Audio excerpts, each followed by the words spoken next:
Hi everybody, it's Susan from Sunrise Quilt Studio, and today I have another block for you. This one is called French Silk Pie, and I made this in red, white, blue, and gray, and it's a 9-patch star block and goes together real easily. It's got flying geese units and these cat's cradle units up here in the corners, and it's a 9-patch. This block is 12.5 inches unfinished, so it does go together real easily. So I hope you'll stay with me, and I'll show you how to make the French silk pie block. Okay, here are the fabrics you need to make the French silk pie block. For A, you'll need one 4.5 inch square. For B, you'll need 4 2.5 by 4.5 inch rectangles. For C, you'll need 2 5-inch squares, and you'll cut those along the diagonal to give you 4 triangles. D will be 12 2.5-inch squares, and you'll draw a diagonal line on the wrong side of 8 of these squares. E is 4 2.5 by 4.5-inch rectangles, and F is 4 3-inch squares, and then you cut them on the diagonal to give you 8 triangles. So I'm going to adjust the camera and we'll get started working on the French silk pie block. Okay, first thing we're going to do is make flying geese units with E rectangles and D squares, and these are the 8 D squares that I drew a diagonal line on the wrong side. You can start on either side, it doesn't matter. And I'm going to have the drawn line running from the top center to the bottom right hand corner, and I'm going to sew right on that drawn line.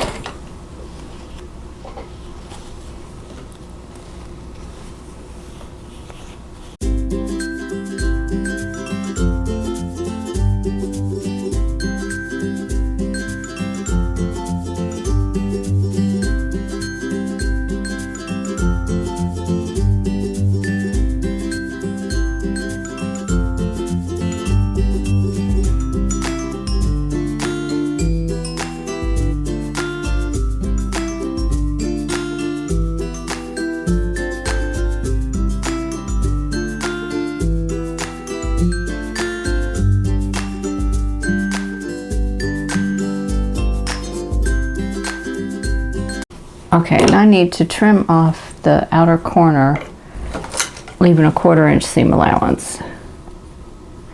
And you can use your rotary cutter, of course. I'm just going to use my scissors.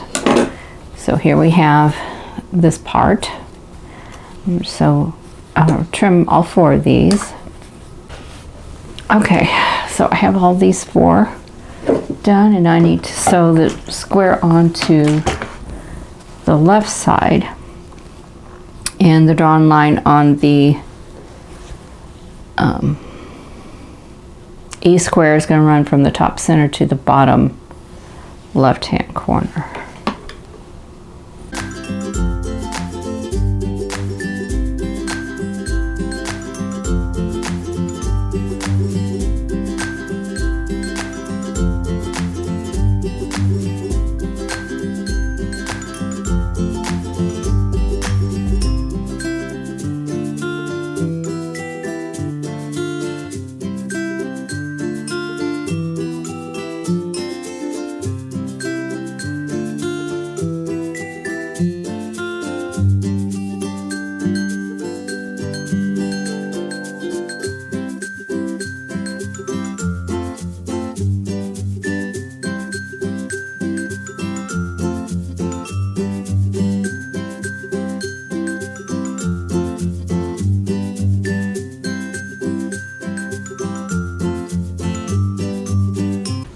Okay, so I have all 4 flying geese, and the next thing we need to do is just sew a B rectangle to them. So this is going to go on the bottom like this,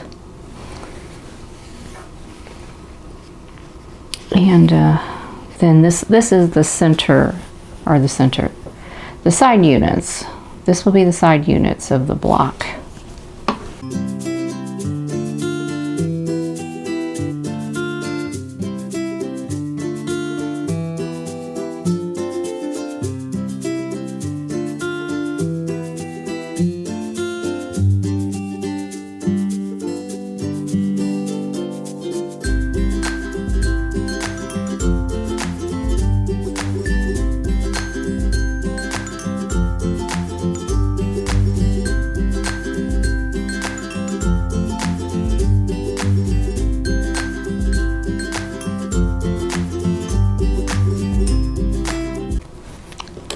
Okay, so here we go. I'm going to press these, and then we'll move on to the corner units. Okay, got all of those pressed, so I'm going to set them aside. And now we need to work on the corner unit. So the corner units we're going to do in 2 different segments, just kind of like we did these. But we're going to start with the remaining 4 D squares and the F triangles. And we're going to sew an F triangle to 2 adjacent sides of the D square. So that is going to look like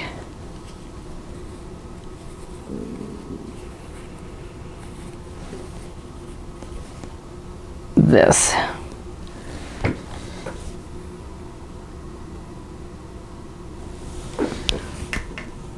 There, you can see that a little bit better. This is what we're doing. So we're going to sew these on. Now these triangles are a little oversized. I like to do that so I can trim them down and get the exact size I need. Otherwise they tend to be too small and it makes the block hard to go together. So just going to sew on one side.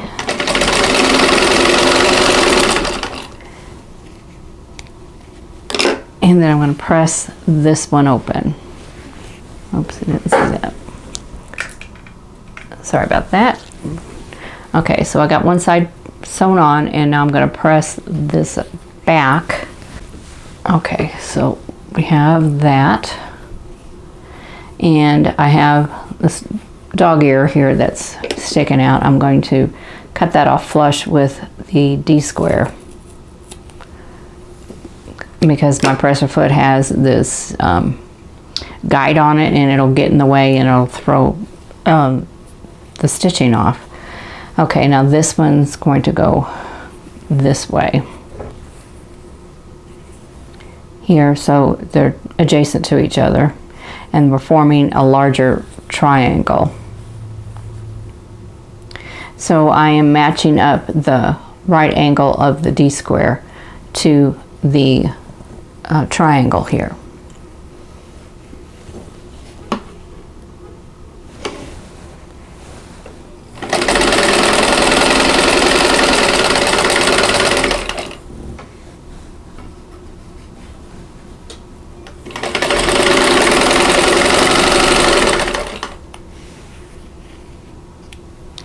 Okay, like that. And then when I fold it back, we have a larger triangle. So I'm going to go ahead and press that back. So here we go. Okay, I need to make 4 of those. So I'm going to finish those up, and then we'll sew on the C triangles. So I'm going to sew 1 triangle on each one first and chain piece those together to speed things up a little bit.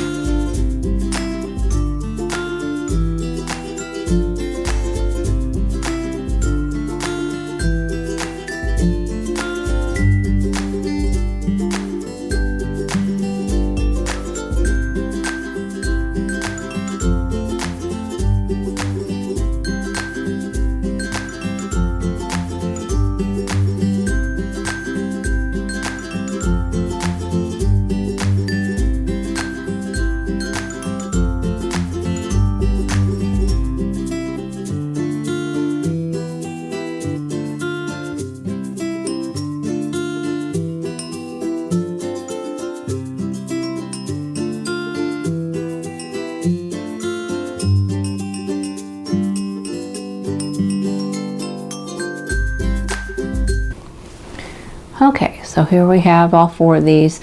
I still have the dog ear at the bottom. I'm also going to measure these and trim if needed, because there's probably more than 1/4 of an inch between this point and the edge, and I just need 1/4 of an inch. Otherwise the block's going to be too large. So I'm going to take care of that, and then we will sew on the C triangles. Okay, so I have all these trimmed up, and they were a little bit large.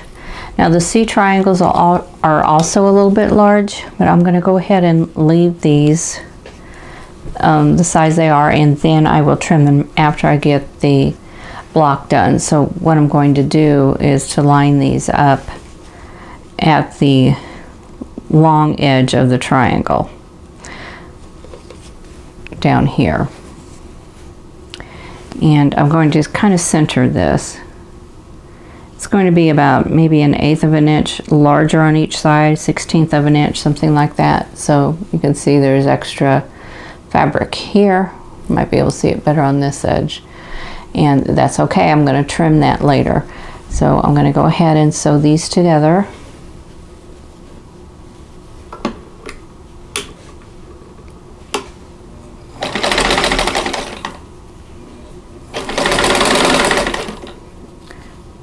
And just be careful not to stretch that edge.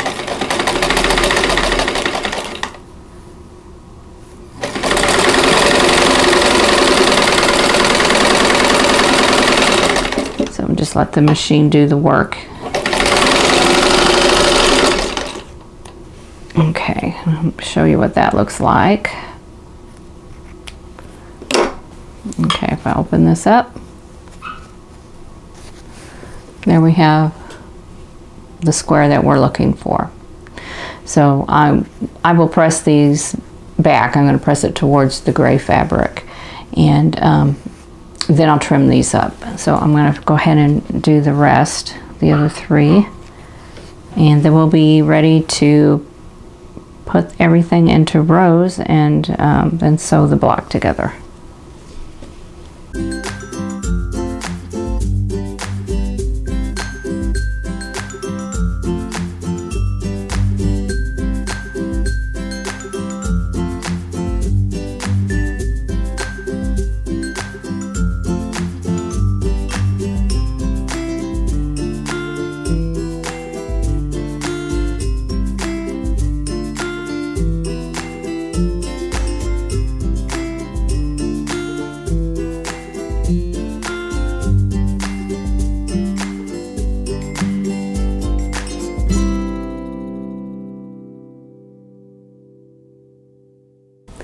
Okay, so I have all the units done and we're ready to put the block together. So we're going to start in the corner with a corner unit, and the blue square is going to go out. So the big triangle is going to face in.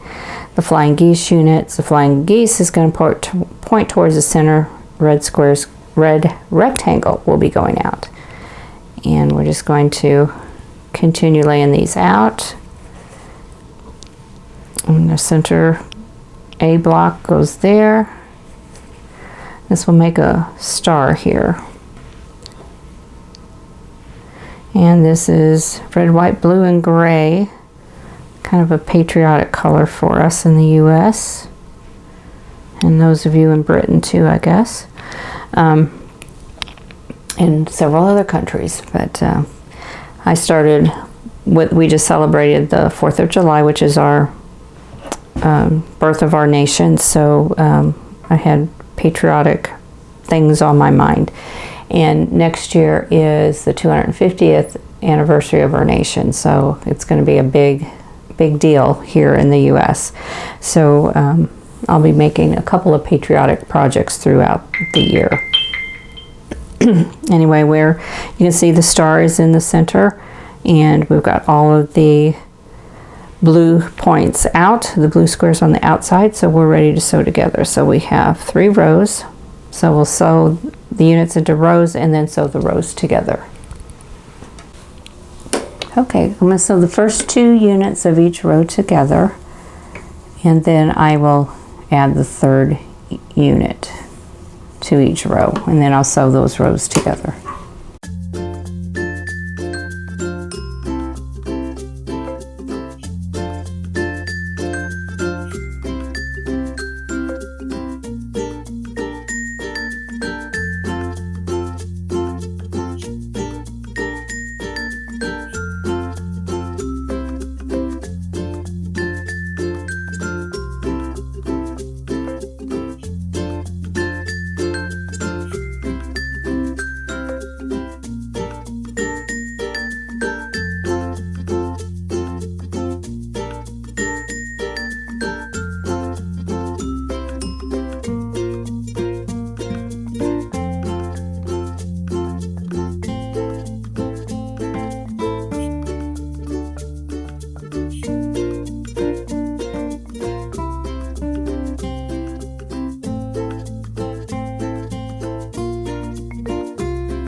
I'm going to press the rows and then we'll sew them together.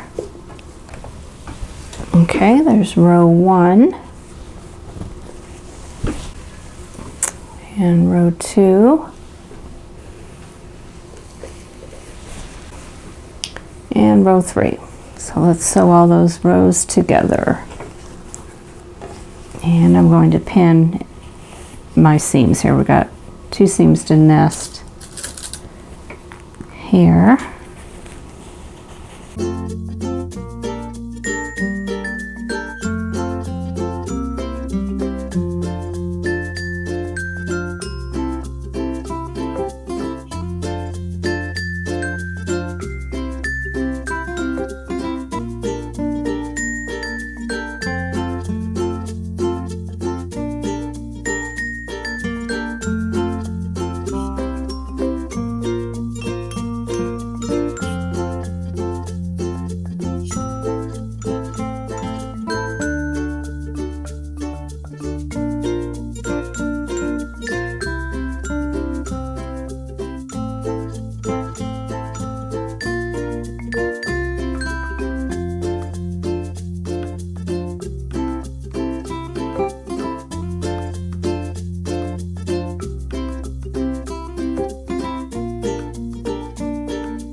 All right, here is the finished block.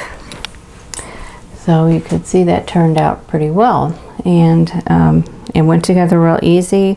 We just have flying geese units. We have these little triangular pieces here, the cat's cradle units with a larger triangle there, but it all went together really easily, and I think it's a really striking block. So I hope you'll give this one a try.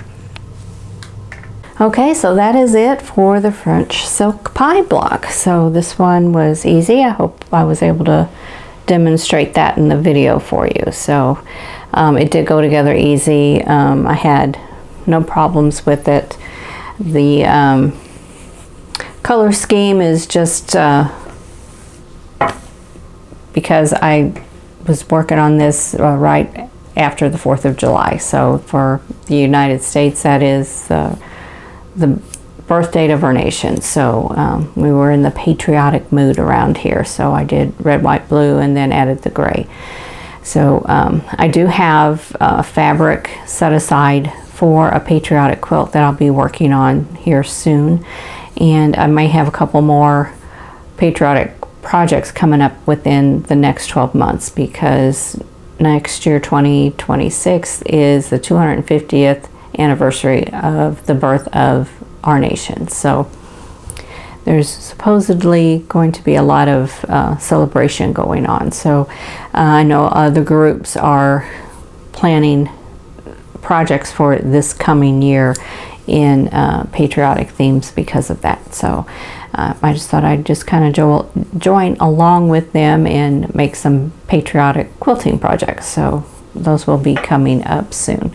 So anyway, I hope you enjoyed this video, and if you did, please click the like button. Don't forget to subscribe if you haven't already, and click that notification bell so you'll be notified when the next video comes up. And in the meantime, I hope you're all staying safe and healthy, and I'll see you in the next video. Thanks for watching. For more quilting ideas, click on the video links, and to keep up with my latest projects, click on the subscribe button. I hope to see you again soon.